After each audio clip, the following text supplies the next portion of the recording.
And dear student, आप सभी का स्वागत है फोर्स डिफेंस एकेडमी के इस यूट्यूब चैनल पर। जैसा कि आप जानते हैं, यहाँ पर नेवी एसएसआर एमआर और साथ ही साथ में नेवी मेडिकल असिस्टेंट्स का जो फॉर्म है वो आ चुका है।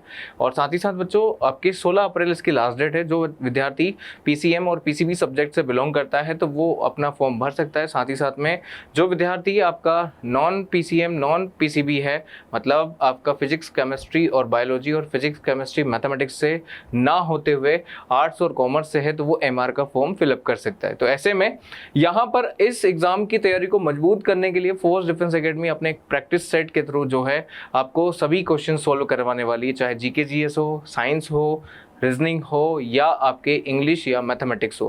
तो ये सारे पोर्शंस हम कवर करेंगे to the point, to the syllabus and to the valuable educations for the students. तो ऐसी कंडीशंस में यहाँ पर force defence academy practice set लेकर आइए। आज प्रैक्टिस सेट 1 है दोस्तों, तो इसमें हम नंबर ऑफ क्वेश्चंस को देखने वाले हैं। सबसे पहला क्वेश्चन आपकी स्क्रीन पर है, यहाँ पर ध्यान से देखिए, है ना। यहाँ पे क्वेश्चंस बहुत क्लियर है और बहुत रीजनेबल क्वेश्चन है। और इसी तरह के क्वेश्चन जो है आप देख सकते हैं सैंपल पेपर जो अवेलेबल है एसएससी का, मतलब एसएसआर का, नेवी एसएसआर का, तो वहां पर जो है आपका देखने को मिल सकता है। जैसे क्या है क्वेश्चन है, देखो नंबर 1 क्वेश्चन यहाँ पे लिखा है, what is the maximum number of the times a person can be elected by the post of president, for the post of the president. तो यहाँ पे देखो ट्वाइस, थ्राइस या 4 टाइम या नो लिमिट्स। तो कहने का मतलब है जब राष्ट्रपति, एक बार कोई व्यक्ति राष्ट्रपति बनता है तो वो कितने टाइम तक बन सकता है। तो बाय द इंडियन कॉन्स्टिट्यूशन यहाँ पर जो ऑप्शन है, option number D is correct, क्योंकि यहाँ पर भारत का जो राष्ट्रपति होता है, क्या होता है, प्रेसिडेंट ऑफ इंडिया जो होता है, इसका कोई लिमिट नहीं होता। क्या नहीं होता बच्चों? इसका कोई लिमिट नहीं होता। इसका टेन्योर 5 ईयर का होता है। कितना होता है? 5 ईयर का होता है। क्वालिफिकेशंस की बात कर ली जाए तो यहाँ पर सिटीजन ऑफ इंडिया होना चाहिए, है ना। अगर बात कर ली जाए यहाँ पर तो 35 ईयर ओल्ड, मतलब एज जो होना चाहिए वो कितनी होनी चाहिए? 35 ईयर होना चाहिए। इसके अलावा कोई भी नो ऑफिस ऑफ प्रॉफिट, यहाँ पे इसका मतलब होता है बच्चों कोई लाभ के पद पर ना होना चाहिए, नो ऑफिस ऑफ प्रॉफिट। और इसके साथ ही साथ जो आपके upper lower house of the parliament, जिसे हम कहते हैं लोकसभा, तो इतना तो एलिजिबल हो कि यहाँ पे लोकसभा का मेंबर बन सके। किसका मेंबर? लोकसभा। तो यहाँ पर ये जो है क्वालिफिकेशन किसके लिए चाहिए? प्रेसिडेंट के लिए। तो यहाँ पर आपका राइट आंसर क्या होगा? Option number D.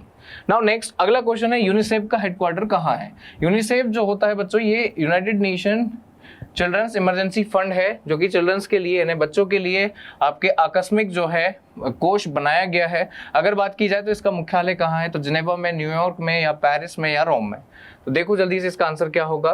देखो यहाँ पे राइट आंसर जो होगा बच्चा वो होगा न्यूयॉर्क। कहाँ होगा? न्यूयॉर्क। तो ऑप्शन नंबर बी जो होगा इसका करेक्ट आंसर होगा, है ना। यूनिसेफ का जो आपके हेडक्वार्टर है वो कहाँ है? न्यूयॉर्क में है। इसके अलावा जैसे जिनेवा में कहाँ कहाँ कौन कौन से हेडक्वार्टर मिलते हैं, ये क्वेश्चन जनरली पूछा जाता है ऑर्गेनाइजेशन से। तो जिनेवा में WHO का हेडक्वार्टर मिलेगा आपको। किसका मिलेगा बच्चों? WHO का। ILO का हेडक्वार्टर मिलेगा, विपो का हेडक्वार्टर मिलेगा, है कि नहीं।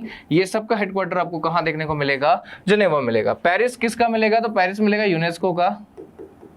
किसका मिलेगा? यूनेस्को का। और रोम में किसका मिलेगा? तो ये मिलेगा FAO का, FAO, है ना। ये सारे ऑर्गेनाइजेशन है। ऑर्गेनाइजेशन वाले चैप्टर में हम इनको पूरी तरह से देखेंगे। तो ये जो इंपॉर्टेंट फैक्ट है मैं एक्स्ट्रा लिखवाते जा रहा हूँ। आपको क्या करना है, अपना बुक और कॉपी, मतलब पेन कॉपी उठाना है और सीधे सीधे नोट करते जाना है, ठीक है। यूनिसेफ, यहां से क्वेश्चन उठाया। अगला क्वेश्चन क्या है? तो देखो अगला क्वेश्चन है ब्लू रिवोल्यूशन, है ना। ब्लू रिवोल्यूशन जो है ये किससे रिलेटेड करता है? तो ध्यान से सुनिएगा। यहाँ पे ब्लू रिवोल्यूशन जो है वो है आपके फिशरीज प्रोडक्शन, यानी फिश प्रोडक्शन से बिलोंग करेगा। इसके अलावा और क्वेश्चन कैसे आते हैं? जैसे ग्रीन रिवोल्यूशन से क्वेश्चन आता है ना। व्हाइट रिवोल्यूशन से क्वेश्चन आता है, ब्लैक रिवोल्यूशन से क्वेश्चन आता है ना। इसके अलावा पिंक रिवोल्यूशन से क्वेश्चन आता है। इसके अलावा ब्राउन रिवोल्यूशन से क्वेश्चन आता है। इसके अलावा आपके अगर बात कर ली जाए तो यहाँ पे गोल्डन रेवोल्यूशन से क्वेश्चन आता है कि नहीं। तो ये सारे क्वेश्चंस आपके रेवोल्यूशंस वाले हैं, जिसमें आप देख सकते हैं ग्रीन रेवोल्यूशन आपके फूड प्रोडक्शन से, व्हाइट आपके जो है अगर बात कर ली जाए तो मिल्क प्रोडक्शन से। ऐसे कई रेवोल्यूशन जो है आपको देखने को मिलते हैं। तो यहाँ पे मैंने नंबर ऑफ रेवोल्यूशन लिखे हैं, आप इनका सर्च करिए, देखिए और मुझे कमेंट बॉक्स में कमेंट करके बताइए कि यहाँ पे इनका क्या राइट आंसर होगा। चलिए नेक्स्ट क्वेश्चन की ओर बढ़ते हैं। अगला क्वेश्चन है, which of the following is the capital of the Greece? Greece का कैपिटल कौन सा है? तो ग्रीस का कैपिटल ना तो प्राग है, ना बोगोट है, ना ही बुडापेस्ट है। क्या है? एथेंस है। एथेंस या यूनान जो है ये क्या है? ग्रीस का आपका कैपिटल है। यहीं से आपका ओलंपिक शुरू हुआ था 1896 में। कब से? 1896 एथेंस या यूनान से जो है क्या हुआ था, ओलंपिक, मॉडर्न ओलंपिक का जो है स्टार्टिंग हुआ था, यानी आपके starts of modern Olympic in 1896 Athens यूनान, है ना। और एथेंस यूनान किसका कैपिटल है बच्चों? तो ग्रीस का है। चलिए अगला क्वेश्चन देखते हैं। What is the name of India's first indigenously developed light combat helicopter LCH? Light combat का मतलब होता है बच्चों हल्के लड़ाकू विमान। क्या है? हल्के लड़ाकू विमान जो है पहली बार जो है स्वदेशी यानी इंडिजीनियस जो है लाइट कॉम्बैक्ट एयरक्राफ्ट जो है, या सॉरी आपका हेलीकॉप्टर जो है वो कौन सा बनाया गया? तो एयरक्राफ्ट की अगर बात कर दी जाए, एयरक्राफ्ट या फिर आपके फाइटर जेट की अगर बात की जाए, है ना, तो ध्यान सुनिएगा, फाइटर जेट की अगर बात की जाए और वो भी कौन सा? LCH वाला, तो यहाँ पे आप आंसर लगाएंगे तेजस। क्या नाम लगाएंगे? तेजस, है ना। और यहाँ पे पूछा हेलीकॉप्टर, तो यहाँ आंसर लगाएंगे प्रचंड। क्या लगाएंगे? प्रचंड। तो ध्यान से सुनिएगा, अगर आपसे क्वेश्चन पूछी जाए कि फाइटर जेट ऐसा कौन सा है जो हल्का लड़ाकू जो है आपके विमान जो है आपके डिस्ट्रॉयर जो है कौन सा है, तो विमान वाहक कौन सा है, तो वो है आपका कौन सा? तेजस। कौन सा है बच्चों? तेजस है। Clear everyone? तो ये ध्यान रखिएगा। और प्रचंड जो है वो हेलीकॉप्टर है। अगला है Who among the following is known as the father of Indian medicine? इनमें से किसे फादर ऑफ इंडियन मेडिसिन कहा जाता है बच्चों? भारतीय चिकित्सा का जनक किसे कहा जाता है? तो वो है आचार्य चरक। कौन सा है बच्चों? आचार्य चरक। इनका एक बुक है जिसका नाम है चरक संहिता। क्या नाम है बच्चों? चरक संहिता। क्या है? चरक संहिता। इनका जो है एक पुस्तक है जिसका नाम है चरक संहिता। आचार्य सुश्रुत को कहा जाता है surgery, father of surgery. Surgery मतलब आपका जो जिस तरह से आपके ट्रांसप्लांट होता है तो उसका जो फादर कहा जाता है आचार्य सुश्रुत को। अगला है पतंजलि। पतंजलि जो है बच्चों, पतंजलि के प्रोडक्ट से आपको नाम याद होगा पतंजलि का। पतंजलि की जो है आपकी एक पुस्तक है जिसका नाम है महाभाष्य। क्या नाम है बच्चों? महाभाष्य। क्या नाम है बच्चों? महाभाष्य। ऐसा ही आपके पाणिनि जो है, पाणिनि की जो पुस्तक है उसका नाम है अष्टाध्यायी। क्या नाम है बच्चों? अष्टाध्यायी। क्या नाम है बच्चों? अष्टाध्यायी। तो ये कुछ इंपॉर्टेंट फैक्ट है जो मैं क्वेश्चन के साथ ही करवाते जा रहा हूं। अगला क्वेश्चन है, in which year the second battle of Panipat was आपके टॉट। यहाँ पे दूसरा युद्ध जो है पानीपत का वो कब हुआ है? तो देखो बच्चों, फिर 1256, 1356, 1456 एंड 1556। राइट आंसर हो जाएगा ऑप्शन नंबर डी, 1556 में। कब बच्चों? 1556 में आपके battle of second battle of Panipat जो है वो ऑर्गेनाइज हुआ था। अगर बात कर ली जाए फर्स्ट बैटल ऑफ पानीपत, ये हुआ था 1526, जिसमें बाबर वर्सेस जो है इब्राहिम लोदी था। 1556 में जब आपके हुमायूं की डेथ हुई, आफ्टर डेथ ऑफ हुमायूं, यहाँ पे अकबर और यहाँ पे एक चंदेरी का रूलर था जिसका नाम था हेमू। क्या नाम था? हेमू। इनके बीच में हुआ। और अगला जो लास्ट अगर हम कहें कि थर्ड बैटल ऑफ पानीपत जो हुआ है 1761 में, और ये हुआ है आपके अहमद शाह अब्दाली वर्सेस मराठा। तो ये सारे पॉइंट जो है नोट करिए और इनको रट लीजिए एकदम से, क्वेश्चन या बैटल से क्वेश्चन आते ही है। अगला है glimpses of world history is a written by या author of glimpses of world history. इसके ऑथर कौन है बच्चों? तो ध्यान से देखिएगा, इसके ऑथर है आपके जवाहरलाल नेहरू। ठीक है, क्या है इसके option? Jawaharlal Nehru, glimpses of the world history, है ना। अगला क्वेश्चन है आपका, the first women to become the governor of states in India was. इनमें से राज्य की राज्यपाल बनने वाली पहली महिला कौन सी है? तो यहाँ पे आंसर होगा बच्चों सरोजिनी नायडू। कौन सा होगा? सरोजिनी नायडू। सरोजिनी नायडू जो है यूपी की, कहाँ पे बच्चों? यूपी की जो है क्या बनी है? फर्स्ट फीमेल गवर्नर बनी थी। ठीक है, अगला अगर बात कर ली जाए first female chief minister of India, तो देयर इज सुचेता कृपलानी। क्या नाम है बच्चों? सुचेता कृपलानी। क्या नाम है? सुचेता कृपलानी। कौन है? सुचेता कृपलानी, जो कि ये भी यूपी की गवर्नर थी। कहाँ की थी? यूपी की। नाउ नेक्स्ट अगला है आपके in the terms of area India is eight which position in the world. क्षेत्रफल की दृष्टि से भारत विश्व में कौन सा स्थान रखता है बच्चों? 7th, 4th, 5th and 6th। Right answer होगा option number A 7th। India is the 7th largest country in the behalf of area. Area के बिहाफ पर भारत जो है विश्व में 7th नंबर रखता है। और सबसे बड़ा देश जो है एरिया के बिहाफ पर देखा जाए तो वो है रूस, है ना। अगर बात कर ली जाए यहाँ पे एरिया के अलावा पॉपुलेशन की, किसकी बात कर ली जाए? पॉपुलेशन की, तो India is become a first country, जो कि भारत जो है पॉपुलेशन के बिहाफ पर अभी वर्तमान में फर्स्ट जो है आपकी क्या रखता है? प्लेस रखता है। बट 2011 के सेंसस के बिहाफ पर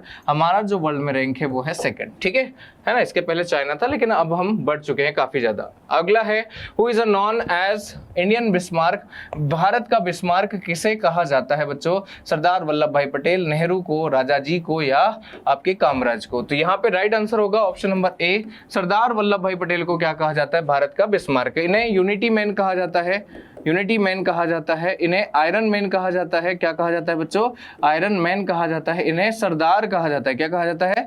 सरदार कहा जाता है, ठीक है। और इन्हीं का वर्ल्ड में सबसे टॉलेस्ट स्टैचू है जिसे कहा जाता है स्टैचू ऑफ यूनिटी, और इन्हीं के नाम पे नर्मदा रिवर पर एक प्रोजेक्ट है जिसे कहा जाता है सरदार सरोवर। क्या कहा जाता है? सरदार सरोवर। क्या कहा जाता है? सरदार सरोवर। क्लियर? तो ये सारे ध्यान रखिएगा। नाउ नेक्स्ट अगला क्वेश्चन देखिएगा, सिम का फुल फॉर्म क्या है? SIM stand for single in line in module, single in line in memory, subscriber identity module, और none of this. Option number C जो है ये राइट है, सब्सक्राइबर आइडेंटिटी मॉड्यूल जो है सिम का फुल फॉर्म है। अगला है विच one of the following pairs is not correctly matched, निम्न में से कौन सा पेयर आपकी करेक्टली मैच नहीं है? एक है रिवर्स और एक है सिटीज। यहाँ पे city in the river banks, तो ये आपका दिया गया है। अहमदाबाद साबरमती बिल्कुल सही है, हैदराबाद कृष्णा ये गलत है ना, कोटा चंबल ये सही है, और नासिक गोदावरी ये भी सही है। यहाँ पे हैदराबाद बच्चों ये है मूसी रिवर पर। कौन सी रिवर है? मूसी रिवर। कौन सी रिवर है? मूसी रिवर पर है, ठीक है। अगला है K two mountain lies on the border of which one of two countries, K two किन दो पर्वत देशों के बीच में सीमा स्थित है? अगर हम देखें तो K two is the second highest peak of the world, it is 8611 metre, है ना। और साथ ही साथ में इंडियाज सबसे मतलब भारत की सबसे ऊंची चोटी केटू गार्डवेन ऑस्टिन है बच्चों, जो कि काराकोरम रेंज में। कहाँ है? काराकोरम रेंज में है। काराकोरम रेंज में है। कहाँ है? काराकोरम रेंज में है। और ये भारत पाकिस्तान बॉर्डर पर है। कहाँ है बच्चों? भारत पाकिस्तान बॉर्डर पर है। एक्चुअल में ये जो जिस एरिया में आती है वो पीओके कहा जाता है, पाक ऑक्यूपाइड कश्मीर कहा जाता है, but India not be verified that पाक ऑक्यूपाइड कश्मीर का नाम का कोई देश यहाँ पे होता ही नहीं, ठीक है। अगला है which of the following parks is located in Jammu Kashmir, which निम्नलिखित में से कौन सा पार्क जम्मू कश्मीर में स्थित है? देखिएगा दाचीगाम, नामेरी, राजा जी और जिम कॉर्बेट। तो यहाँ पे राइट आंसर होगा ऑप्शन नंबर है, क्योंकि जम्मू कश्मीर में दाचीगाम है, किश्तवाड़ है, सलीम अली है, ये सारे जम्मू कश्मीर में है। नामेरी जो है बच्चों अगर देखा जाए तो ये आपके असम में मिलेगा। कहाँ मिलेगा? असम में मिलेगा। राजा जी जो है ये आपके उत्तराखंड में मिलेगा, और जिम कॉर्बेट भी कहाँ मिलेगा? उत्तराखंड में मिलेगा। नाउ नेक्स्ट अगला है वेयर इज द रानी की वाव। रानी की वाव स्टेपवेल कहाँ है? हिमाचल प्रदेश में, दिल्ली में, गुजरात में है या चंडीगढ़ में? तो रानी की वाव गुजरात में बच्चों। कहाँ है? गुजरात में। अगला है who was the first chief justice of India, Bharat के पहले चीफ जस्टिस कौन है? तो वो है बच्चों B, option number B, H J. Kania. कौन है? H J. Kania is the first chief justice of India. अब आपको यहाँ पे कमेंट बॉक्स में कमेंट करके बताना है कि जो 51st जो आपके चीफ जस्टिस ऑफ इंडिया बने हैं तो उनका नाम क्या है, ठीक है। अब अगला क्वेश्चन देखिएगा आप, the Indian army was formed under the leadership, इनमें से किस में बताइए? द इंडियन नेशनल आर्मी, है ना। तो यहाँ पे क्वेश्चन पूछा है आईएनए का, आईएनए मतलब इंडियन नेशनल आर्मी, और इंडियन नेशनल आर्मी की स्थापना की थी बच्चों सुभाष चंद्र बोस ने, ठीक है। Option number B is the correct. Shivaji crowned himself at, Shivaji ने अपना राज्याभिषेक कहाँ किया था? तो उनकी जो कैपिटल थी बच्चों वो थी रायगढ़, और यहीं पर रायगढ़ में उन्होंने शिवाजी की उपाधि धारण की, है ना। सॉरी छत्रपति, कौन सी उपाधि? छत्रपति शिवाजी महाराज। कौन सी बच्चों? छत्रपति का जो है टाइटल्स लिया था किसने? शिवाजी महाराज ने, रायगढ़ में। अगला है 20 नंबर का question, Srinagar the capital of Jammu Kashmir is situated in the river bank. यहाँ पे श्रीनगर किस रिवर के बैंक पर है? तो वो है झेलम रिवर। कौन सी रिवर है? झेलम। अगला क्वेश्चन है famous Indian boxer Mary Kom is from which states, कहाँ से है मैरी कॉम? तो वो है बच्चों मणिपुर से। कहाँ से है बच्चों? मणिपुर से है। कहाँ से है? मणिपुर से है। अगला क्वेश्चन है इंडिया फर्स्ट 5 ईयर प्लान जो है लॉन्च किया गया था वो किया गया था 1951। फर्स्ट 5 ईयर प्लान जो है लॉन्च किया गया था 1951 टू 1956, और जो लास्ट 5 ईयर प्लान था जो कि 12 था 2012 टू 2017, 2012 से बच्चों 2017। अगला क्या है question, which hills in Meghalaya receive the maximum rainfall, Meghalaya में कौन सी हिल्स जो है सबसे ज्यादा रेनफॉल एग्जिस्ट करती है? तो मेघालय का अगर ये मैप है बच्चों तो यहाँ पे 3 छोटी छोटी हिल्स है, गैरो है ना, पहली कौन सी है? गैरो, फिर दूसरी है खासी, कौन सी है बच्चों? खासी, और तीसरी है जयंतिया। क्या है? जयंतिया। और यहीं पर आपके मौसिन राम है, खासी हिल्स में कौन सा है? मौसिन राम। कौन सा स्थान है? मौसिनराम है, जहां पर हाईएस्ट रेनफॉल होती है वर्ल्ड की। There is Khasi hills. कौन सी है बच्चों? खासी हिल्स। अगला है in which year did Congress Muslim League sign the Lucknow pact? Lucknow pact हुआ था बच्चों 1916 में। कब हुआ था बच्चों? 1960 में लखनऊ पैक्ट हुआ था। कांग्रेस और मुस्लिम लीग के बीच में एक समझौता हुआ था जो कि 1916 में हुआ था। अगला है the Indian constitution contains the article related to the rights of equality. यहाँ पे भारतीय संविधान में समानता के अधिकार से संबंधित कितने अनुच्छेद है? तो आपको ध्यान होना चाहिए the Indian constitution article number 14 to article number 18 they are belongs to the right to equality. क्या है? They are belongs to the right to equality. ये सारे के सारे किससे बिलोंग करते हैं? राइट टू इक्वालिटी से बिलोंग करते हैं। तो यहाँ पर अगर देखा जाए तो 14, 15, 16, 17 एंड 18। तो देयर इज 5 आर्टिकल्स, है ना। तो राइट आंसर हो जाएगा option number C. Clear everyone? तो ये जो है 25 क्वेश्चन हमने आज अभी सोल्व कर लिए हैं, है ना बच्चों। यहाँ पे आप देखेंगे इसके अलावा और भी जैसे आपके सब्जेक्ट हैं उनके क्वेश्चंस आपको देखने को मिलेंगे। तो जुड़े रहिए बच्चों फोर्स डिफेंस एकेडमी के साथ। मिलते हैं नेक्स्ट लेक्चर में, तब तक के लिए सभी को जय हिंद, जय भारत।